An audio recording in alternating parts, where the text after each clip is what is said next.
මචං බයිමා එකට ආපු ගමන අද ඉවර කරන්න වෙනවා මචං. අද උඹ මගෙන් වෙන් වෙනවා.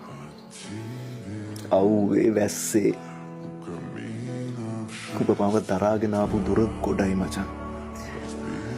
ලෝකේ කවුරුත් දන්නේ නැති ගොඩාක් දේවල් උඹ දන්නවා මචං. මායි හෙලි අතර වෙච්ච කාටවත් ඒවා කිව්වේ නෑ.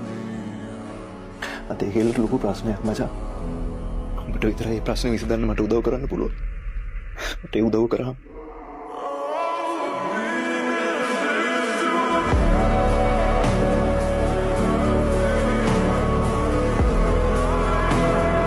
මචං බයිමා එකට ආපු ගමන අද ඉවර කරන්න වෙනවා මචං. අද උඹ මගෙන් වෙන් වෙනවා. අව්වේ වැස්සේ උඹ මාව දරාගෙන ආපු දුර ගොඩයි මචං. ලෝකේ කවුරුත් දන්නේ නැති ගොඩාක් දේවල් උඹ දන්නවා මචං. මායි හෙලි අතර වෙච්ච කාටවත් ඒවා කිව්වේ නෑ. අද හෙලට ලොකු ප්‍රශ්නයක් මචං. උඹට විතරයි මේ ප්‍රශ්නේ විසඳන්න මට උදව් කරන්න පුළුවන්. මට ඒ උදව් කරා.